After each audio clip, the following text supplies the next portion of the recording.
Que a paz do nosso Deus e a graça de Jesus esteja com todos nós nessa manhã. Nós fomos incumbidos dessa honraria e responsabilidade de trazer aqui a palavra de Deus no dia dela, no dia em que ela é homenageada pelos homens. Muito embora essa homenagem é devida a ela em todos os dias, como dizemos com as mães, como dizemos com tudo que tem honra por si só. A palavra de Deus tem honra por si só. Ainda que nós não honremos, não dediquemos a ela o louvor devido, ela é honrada, porque ela é honrada nos céus.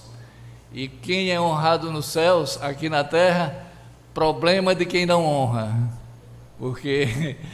porque ela é honrada de toda maneira. Irmão, nós vamos abrir as nossas Bíblias no Salmo 119, que é o salmo por excelência que fala da Bíblia. Nada melhor de a gente escolher quem iria falar sobre a Bíblia do que ela mesma. É como se a gente dissesse assim ao nosso norte, a nossa bússola, fale por si só. Ela falará, e nós vamos ler, porque quem sou eu para falar no lugar dela? Nós vamos ler do 25, verso 25, até o 32, e depois, antes de adentrarmos no texto, nós queremos fazer algumas considerações históricas sobre a Bíblia, e os reveses que tentaram impingi-la, mas não conseguiram. Ela saiu sempre vitoriosa e sairá-se sempre vitoriosa. Então diz assim a palavra do Senhor: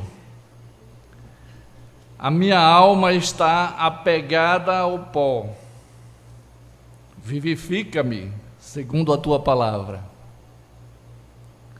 Eu te expus os meus caminhos e tu me valeste. Ensina-me os teus decretos.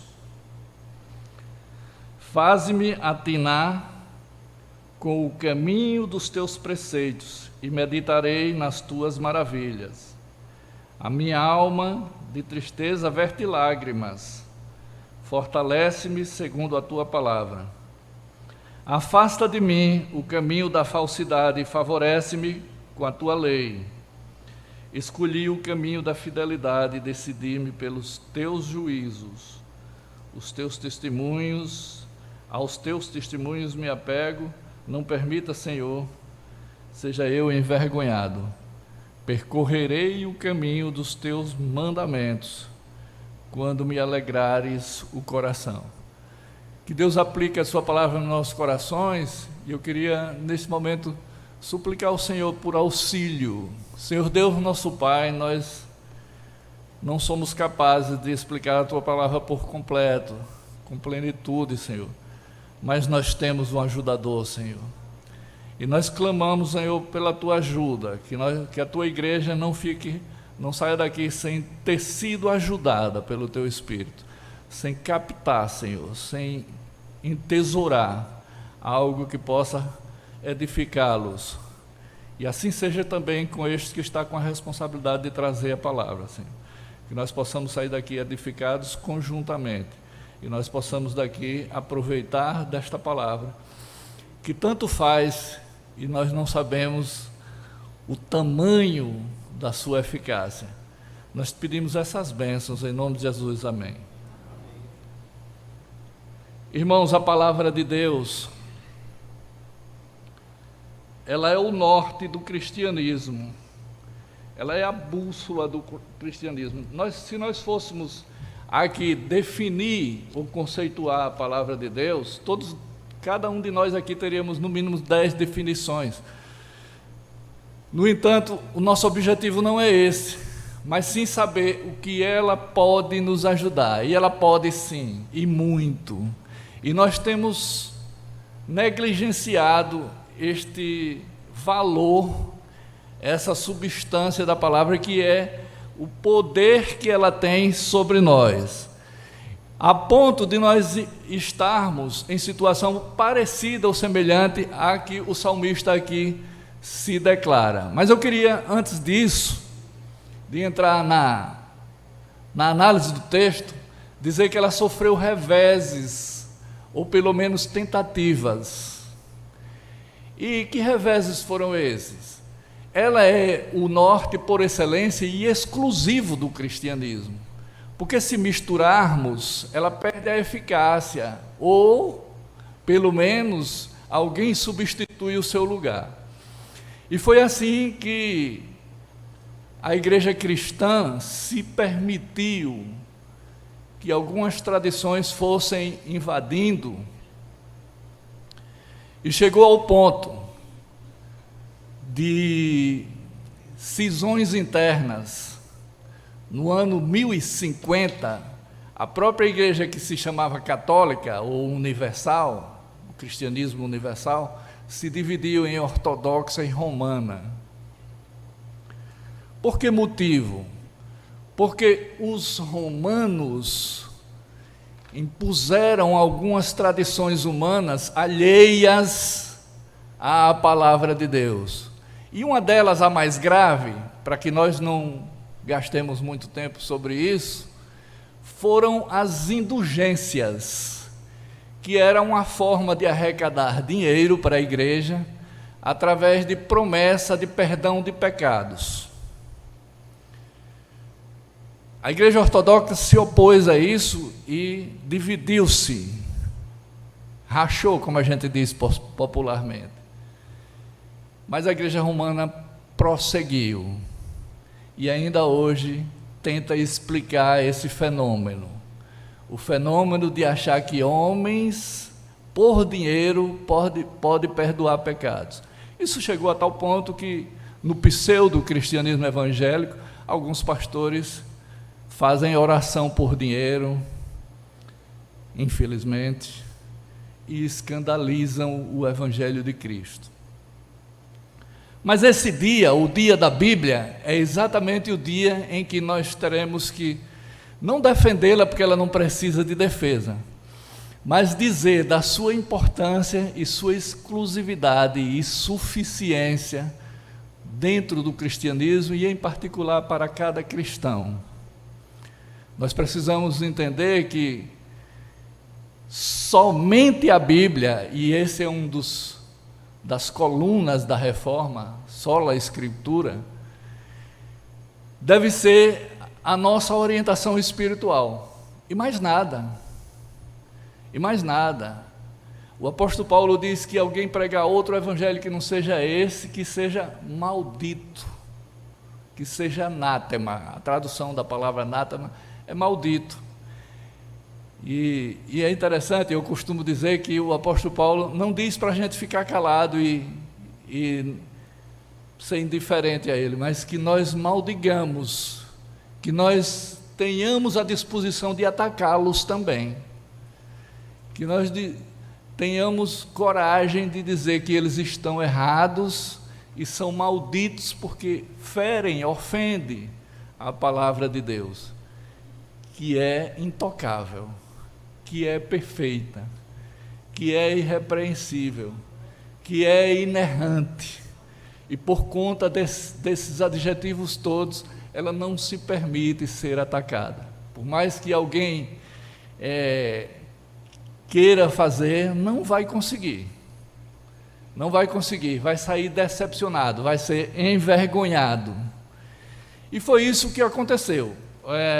Os reformadores disseram que não às indulgências, e um não bem redondo, dizendo que nós os cristãos permanecíamos fiéis à palavra. Ser fiel à palavra é exatamente não admitir que adulterem-na, que alguém coloque outro princípio além do que já foi posto pela palavra de Deus. E foi isso que aconteceu ao longo de 1000 e tantos anos, 12 séculos mais ou menos, e no século XVI já não se podia mais suportar. Era irreconhecível que os cristãos pregavam naquele momento, mas tinha um remanescente. Tinha um povo que ainda acreditava que podia ressurgir a pureza da palavra de Deus.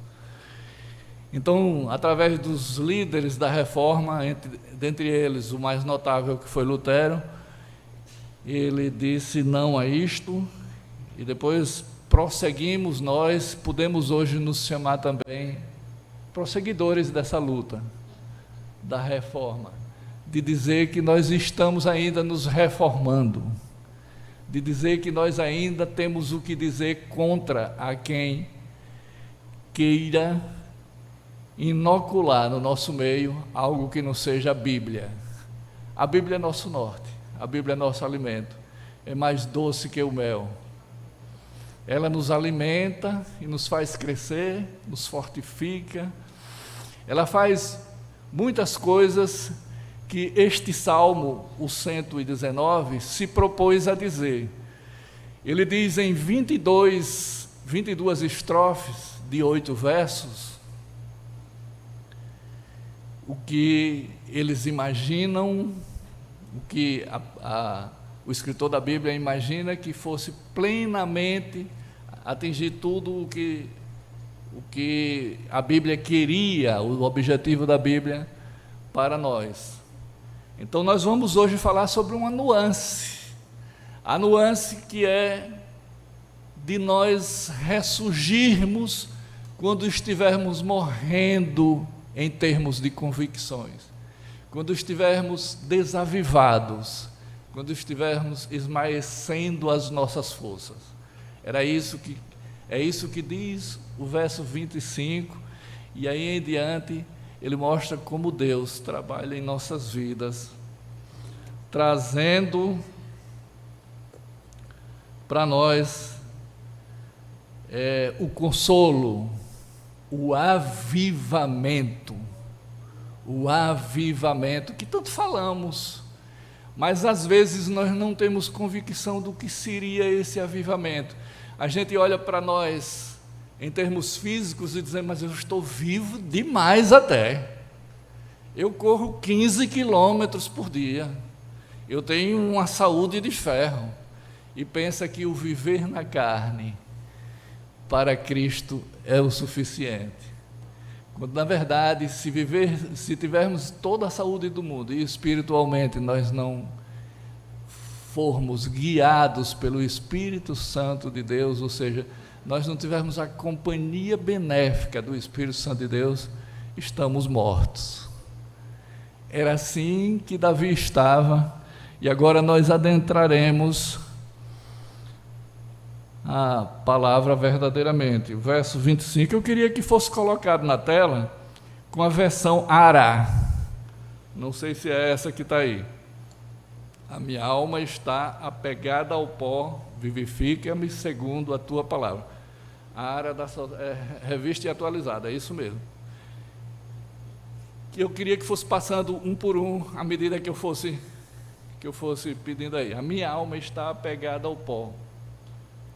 Em outras traduções, dizem que nós estamos no pó, ou seja, nós estamos vivos apenas pelo médico, o médico espiritual, mas não estamos vivos verdadeiramente.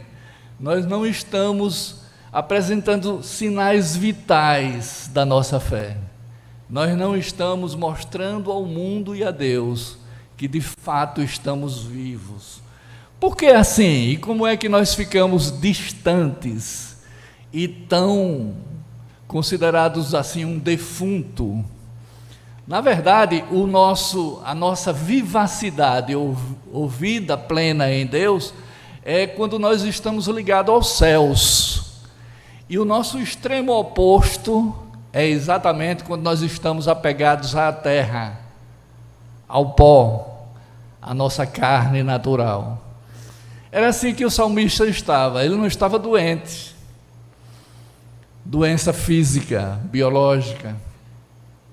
Aliás, ele estava muito sadio fisicamente, ao ponto de se aperceber, coisa que muitos de nós às vezes não estamos percebendo, a nossa fragilidade espiritual, a nossa doença espiritual, as nossas vicissitudes desse contrabalançar da influência da carne sobre o espírito. Quando nós não estamos sentindo o Espírito nos orientando, quando nós não estamos buscando a Deus, na sua palavra principalmente, que é nosso alimento, que é nossa comunicação com Deus. Quando nós estamos lendo a Bíblia, nós estamos ouvindo com os ouvidos do coração a Deus falando conosco. A igreja de Cristo não pode viver sem conversar com o noivo. Que noiva é esta? Que não recebe instruções do noivo, que não combina nada no seu viver com o noivo. Por certo, esse noivo não vai se empolgar tão cedo com essa noiva. Assim também a nossa alma, que é uma parte, que é uma partícula desse noivado, que nós precisamos ter uma harmonia tal com Deus que lhe traga alegria, e ao mesmo tempo do nosso lado, nós tenhamos também uma plenitude, um sentir Deus agindo em nossa vida. Não era assim que o salmista estava, e não é assim que muitos de nós estamos no nosso dia a dia. Há crentes que passam a semana sem ler a Bíblia. Há crentes que lêem a Bíblia só para constar, como se fosse ata. Para constar, eu, fulano de tal, assino tanto de tanto, Aracaju, tanto de tanto, ata. No final de ata, sempre tem esse jargão.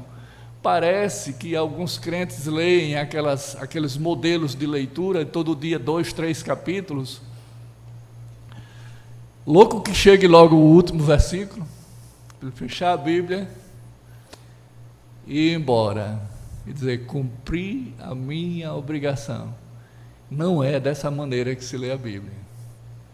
Não estou aqui reprovando os modelos de leitura, mas nós precisamos ler a Bíblia totalmente entregues na mão de Deus, totalmente ouvidos e coração, quebrantados e receptivos. A palavra é bonita, mas tem muito significado. Nós estamos como se fosse uma terra preparada para um plantio. Nós lemos aqui na devocional o texto em que dizia que a terra, quando na pedra, ela chega até a nascer, mas não tem como firmar raízes, porque a pedra é dura. Muitos de nós deixamos a palavra nascer, mas o nosso coração continua endurecido, não consertamos, ela não vinga, não dá frutos, não consertamos nada em nossa vida. A palavra diz que é para a gente não mentir, nós continuamos mentindo. A palavra diz para nós não sermos vaidosos, nós continuamos vaidosos. A palavra diz para a gente não se corromper, não ter maus companhias, enfim.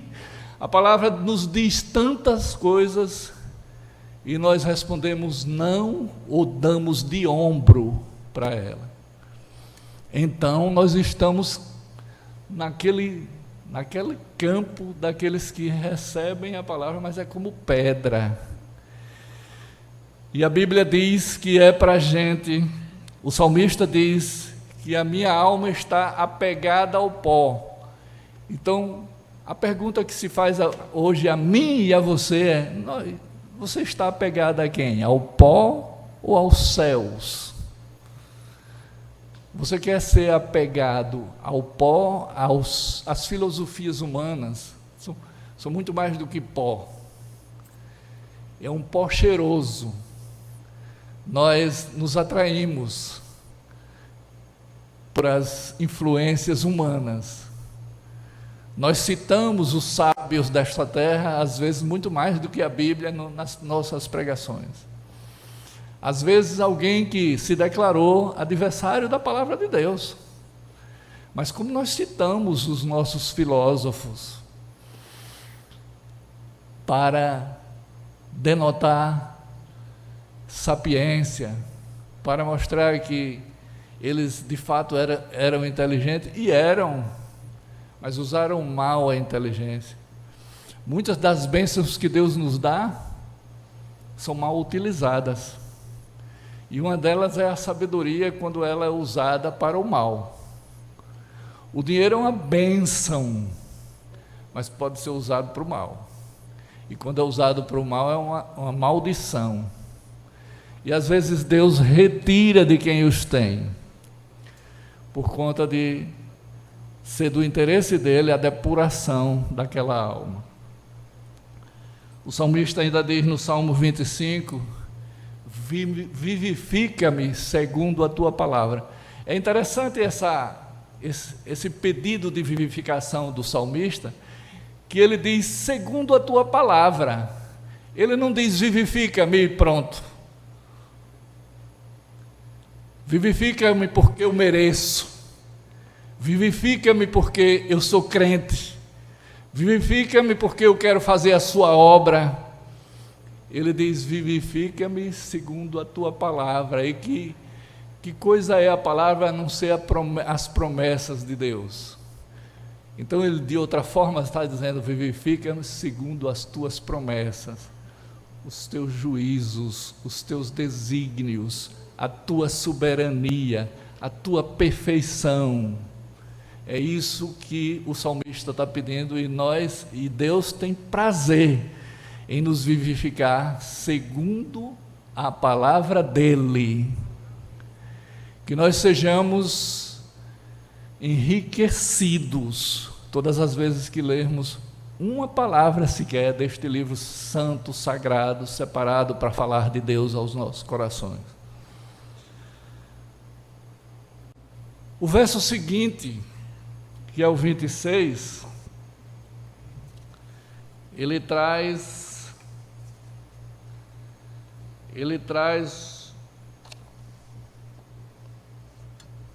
oportuno, um minutinho.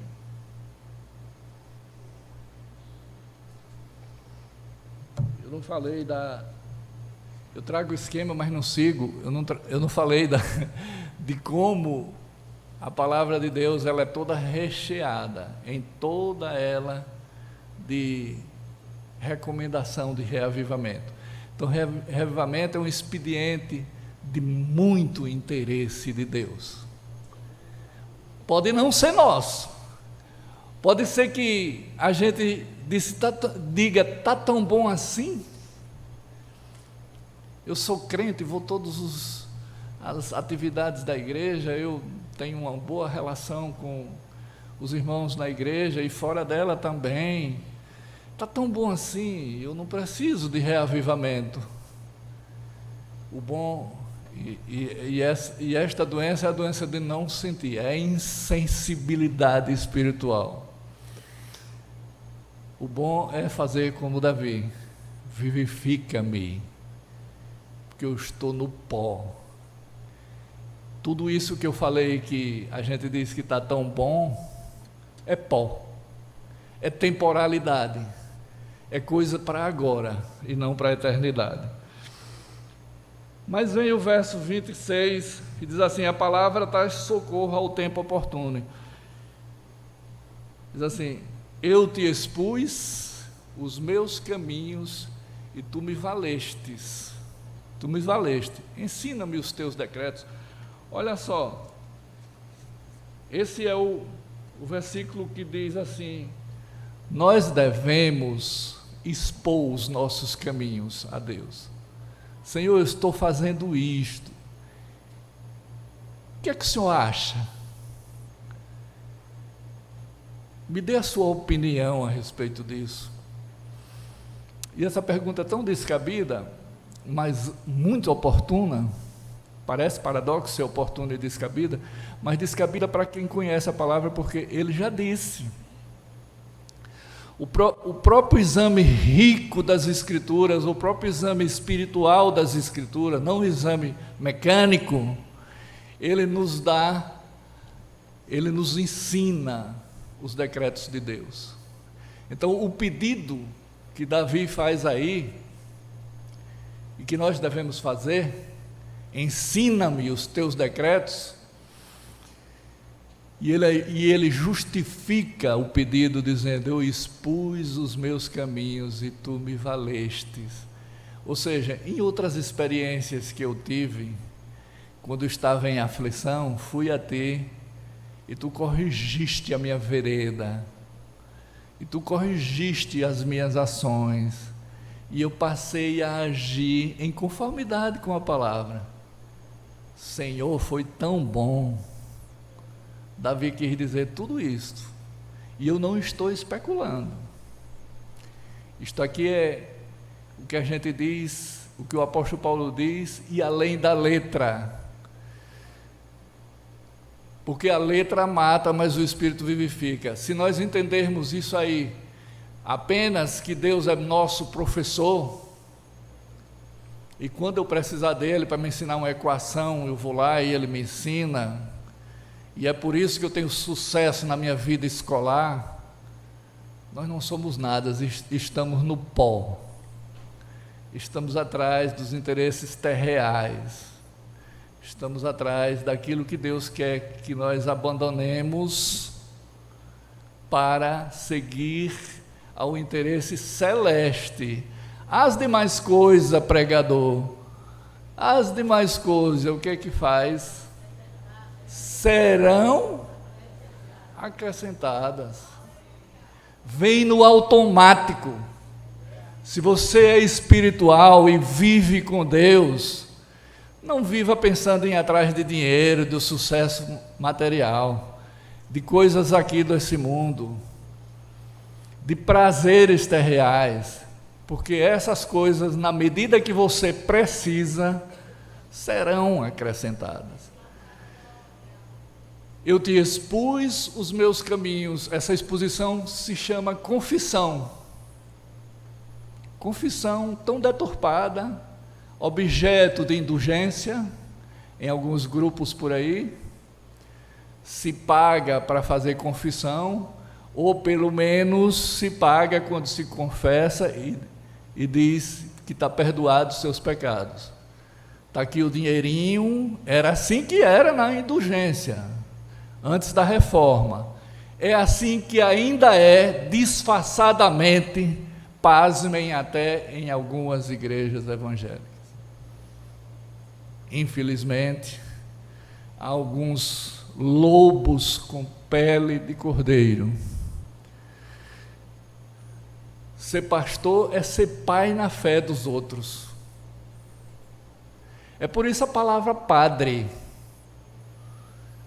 Porque um pastor, ele é pai na fé, ele alimenta as pessoas, ele provê, ele aconselha, e tudo isso nos enrijece, nos fortalece espiritualmente.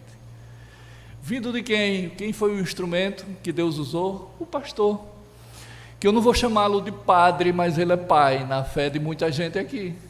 Ele é pai na fé, pelo menos teoricamente, da igreja toda. Ele é meu pai na fé. É ele com quem, e nas minhas agruras, que eu não encontro consolo, recentemente tive uma, ele vai e nos conversa e dá o ombro para a gente chorar. Este homem e outros que estão aí sentados são pais na fé, são pessoas que Deus designou para alimentar outros, para encorajar outros, assim como nós fazemos com os nossos filhos. Mas deixa eu dar uma corridinha aqui, senão eu não termino. Cada versículo desse dá um dia de mensagem. A Bíblia é tão rica que você, se quiser, fica no verso 25, o dia todo aqui, não dizendo bobagem, mas dizendo coisas ricas, preciosas. O verso 27 diz assim: faz-me atinar com o caminho dos teus preceitos e meditarei nas tuas maravilhas. Eu fiquei maravilhado com esse meditar nas tuas maravilhas. Né? É interessante, a gente às vezes promete a Deus coisas pequenas, promete a Deus não mentir mais, se corrigir dos erros, mas Ele quer isso, que a gente vá muito longe, bem além do que pedimos e pensamos, bem além do ponto que nós realmente imaginamos, porque lá no céu o sonho é maior. Lá no céu se pensa em cada um de nós como sendo muito mais do que somos e que temos.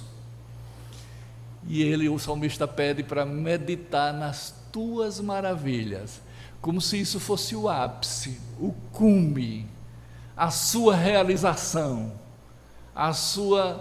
o sonho de consumo dele. Meditar nas maravilhas de Deus, mas não meditar num ato comum. Uma cura física é um ato comum para Deus. Não numa cura física, não numa coincidência e numa resolução de problema burocrático, mas naquilo que nós reputávamos como impossível, como de uma dificuldade que humanamente não se resolvia, e Ele vem e resolve, mas não só em atos, em ações de Deus, no que Ele nos ensina e nós não entendemos. É interessante que cada 8 versículos desses que a gente lê, se não lê em oração, não entende nada, ou reputa uma mera narrativa de uma sensação do salmista, que eu acho um pecado se pensar que a Bíblia é narrativa, mas a Bíblia, ela tem mensagens do céu, além da letra que foi exposta, porque ela não caberia em todos os livros do mundo tudo que ela tinha para dizer. Portanto, ela condensou de um modo quase petrificado os conceitos e as admoestações, e nós só podemos enxergar com os olhos espirituais. E nós não vamos entender a Bíblia com os olhos da nossa sapiência humana. Mas veio, eu falei do final no pedido, e meditarei nas tuas maravilhas, é o que o salmista promete a Deus, se o pedido é: faze-me atinar com o caminho dos teus preceitos. Faz-me prestar atenção no que tu ensinas, faz-me que eu me vincule, me comprometa com aquilo que está sendo ensinado na tua palavra. A palavra de Deus é honrada, é dignificada, é homenageada, se nós obedecê-la. Se nós não obedecemos, ela é desonrada. Ela é feita pouco caso, não é um desodorante para andar debaixo do braço, é uma palavra viva que penetra no nosso coração e vai fundo e nos transforma, e faz cirurgia de medula. Não é uma palavra qualquer, não é um livro de Dostoiévski, não é um livro de nenhum escritor do mundo, desses notáveis. É um livro escrito pelo nosso Deus soberano, que tem interesse em nos ensinar. Por isso que Ele merece todas as homenagens possíveis, toda a nossa alegria, não só no dia da Bíblia, mas em todos os dias, porque são dias da Bíblia, todos os dias da nossa vida, desde o berço à sepultura. Se nós não pudermos mais ler, peçamos alguém para ler, para nós escutarmos. Se nós não pudermos mais escutar, peçamos alguém para escrever, para a gente olhar.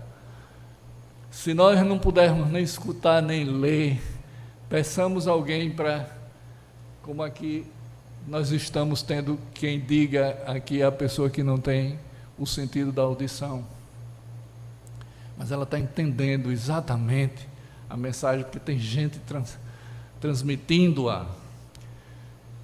Verso 28, a minha alma de tristeza verte lágrimas. Por que esse salmista está tão triste? Fortalece-me segundo a tua palavra. Ele estava se sentindo fraco de palavra, desnutrido. Eu não sei se vocês já sentiram alguma fraqueza, alguma vez, dá para suar frio. Eu já senti, muitas. A gente fica pensando que está indo embora dessa terra e estamos indo para o lar celeste. É uma fraqueza terrível, fica suando frio, um mal-estar, aquele negócio. O salmista estava mais ou menos assim, espiritualmente, o que é pior. O salmista estava dizendo assim: que fraqueza que eu estou, como eu não sei de nada, como eu não sou orientado pelos céus. Aí ele pede encarecidamente: fortalece-me segundo a tua palavra. Ele não pede para que Deus fortaleça, para que algum profeta, pseudo-profeta, ou profeta entre aspas, chegue aqui e me traga uma mensagem. Ele não pede para que nós sigamos tradições humanas, como alguns segmentos têm. Você vai e faz uma promessa, sobe não sei quantos degraus, esfola o seu joelho. Isso para Janildo seria impossível. Para mim também, Janildo, eu tenho um joelho operado. Nós não subiríamos, porque não conseguiríamos. Então eles colocam essas tradições, esses enganos, esses engodos. E, aliás, esconderam a Bíblia por muito tempo. Não fosse Lutero que tomasse a iniciativa de publicá-la, talvez nós não tivéssemos nem com ela hoje aqui na mão, em todas as versões que, quando eu disse aqui, eu me dei ao luxo de dizer: coloque aí a ARA, a Almeida Revista e Atualizada. Olha que chique. Pois é, nós temos mais de inúmeras versões, todas elas têm sua utilidade. Mas o salmista quer que Deus venha e explique. A versão de Deus, a versão do Espírito Santo. Leia qualquer versão e o Espírito Santo corrige no caminho. Em Pentecostes, os apóstolos falavam na língua normal deles, e no caminho, até chegar nos ouvidos dos ouvintes, o Espírito Santo transformou aquela versão. Um milagre maior que alguém já viu. Se esse fenômeno fosse estudado pela ciência, eles não se interessam de estudar. Como uma palavra que eu estou dizendo aqui chega no seu ouvido distorcida. Satanás, ele às vezes faz isso. Ele distorce o que a gente está dizendo, o entendimento, não a palavra, mas o entendimento. Ali, o que o salmista está pedindo é que o Espírito Santo dê o entendimento correto, ortodoxo, certo, que nos ajude, que nos edifique, que nos fortaleça. É a palavra que ele está querendo nos ensinar. Fortalece-me segundo a tua palavra. Verso 28 é o que eu estou, 29. Afasta de mim o caminho da falsidade e favorece-me com a tua lei. Olha só, esse é um reforço do primeiro pedido, mas eu queria chamar a atenção do fortalecer com a lei. A lei de Deus é diferente da lei dos homens, é diferente da nossa lei instintiva, a lei que é ditada pelos nossos desejos, pelo nosso instinto natural. Mas eu tive vontade de fazer isso, e eu não achei nada demais. É assim que as pessoas dizem no relativismo: eu não achei nada demais, mas perdeu muita coisa. Não achou, mas perdeu. Sabe por quê? Porque deixou de seguir os preceitos do Senhor dos Senhores, do Rei dos Reis, de quem lhe criou e de quem quer lhe levar para o céu. Este é o preceito que vem da lei de Deus para que nós sigamos, para que nós tenhamos uma orientação que vem dos céus. Tem coisa melhor? Não existe. Por melhor que você seja, tenha esses orientadores e influencers da vida, eles não vão chegar nem a arranhar a sublimidade das orientações da lei do Senhor. Verso 30, escolhi o caminho da fidelidade e decidi-me pelos teus juízos. Os juízos de Deus são perfeitos, às vezes eles são duros para nós. Manassés, você mentiu, eu vou lhe julgar e vou lhe aplicar juízo, punição mesmo. Mas como é bom ser punido pelo erro e corrigido pelo Senhor.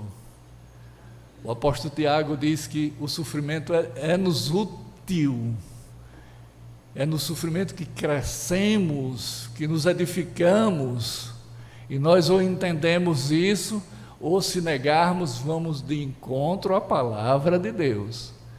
Então a fidelidade, escolhi o caminho da fidelidade. Que escolha maravilhosa! Como nós às vezes nem atinamos que a fidelidade flerta conosco, ela quer nos acompanhar, mas nós preferimos ser omissos, indiferentes. Nós não queremos nos vincular a nenhuma desses ensinos. Às vezes eu vou de encontro a um irmão e talvez ele não goste muito e nós não fiquemos tão harmônicos. Enfim, as motivações que fazem-nos sermos infiéis são motivações aparentemente boas. Eu não quero me dispor com o irmão fulano de tal. Eu sei que isso aí está errado, aquilo ali é um absurdo, mas... E fica no mas. E o povo de Deus não pode ficar no mais, porque os reformadores não ficaram no mas. Eles foram além do mas, eles invadiram o campo da influência no mundo e nos corações dos homens e disseram: certo é seguir só a Escritura e nada mais. Nada mais serve, porque ela fica adulterada. Já ouviu falar em leite adulterado, em bebida adulterada, em substâncias adulteradas, gasolina adulterada? Todas essas substâncias, elas quebram, elas não cumprem o seu objetivo, mas a palavra de Deus cumpre, porque ela não se permite adulterar. Ainda que nós, ouvintes da palavra, nos permitamos, ela se defende por si só. É por isso que o Salmo 119 é a Bíblia falando dela própria. É a Bíblia dizendo quem é a palavra de Deus. Se vocês forem ler os 176 versículos que tem lá, que geralmente cansa, mas edifica. Cansa, mas constrói. Cansa, mas transforma. Verso 31, os teus testemunhos, aos teus testemunhos me apego, não permita, Senhor, seja eu envergonhado. Pronto. Quem não se incomoda de seguir ou não seguir a Deus é indiferente, ele é envergonhado e não se envergonha. Porque ele faz o que a palavra de Deus não recomendou, e ele fica bem de cara cínica, porque ele não tem aquilo como recomendação pessoal. Isso aí é para os crentes velhos, de cabelo branco, não é para mim não. Quando eu ficar velho, eu vou ser assim, desses obedientes à palavra. Enfim, é cafonice, é coisa do passado, é antimodernidade, mas na verdade ele fica envergonhado. O crente verdadeiro, ele diz assim a Deus em suas orações: não permita, Senhor, que eu seja envergonhado, que as minhas ações vá de encontro à tua palavra. E as pessoas digam: mas Manassés não era crente, ele não é pastor, não disse que foi conselheiro do embaixador. E que atitude é essa tão vergonhosa? Escandalizando o Evangelho. Isso é a maior vergonha. Por último, e eu estou cortando aqui muito do que pensei em falar: percorrerei o caminho dos teus mandamentos quando me alegrares o coração. Tem duas palavras que em outras traduções dizem que as traduções mais fidedignas é correrei o caminho, não é percorrer. Agora o salmista aqui estava no pó, ele agora está correndo. Olha a diferença de status. Eu não estou mais prostrado no pó, agora eu estou correndo nos caminhos dos teus mandamentos. E alegrares, em algumas traduções, é alargar o coração. Eu não sei se na sua tradução tem alargar aí, mas alegrares também está certo. Alegrares, quando Deus alarga o nosso coração, ele cabe as coisas grandiosas dele, nós de fato nos alegramos. E não tem por que não alegrar, e não tem como ficar triste. Por isso, irmãos, que hoje, dia da Bíblia, alarguemos o nosso coração para recebê-la. Sejamos capacitados para correr o caminho dos mandamentos do Senhor. Que Deus nos abençoe.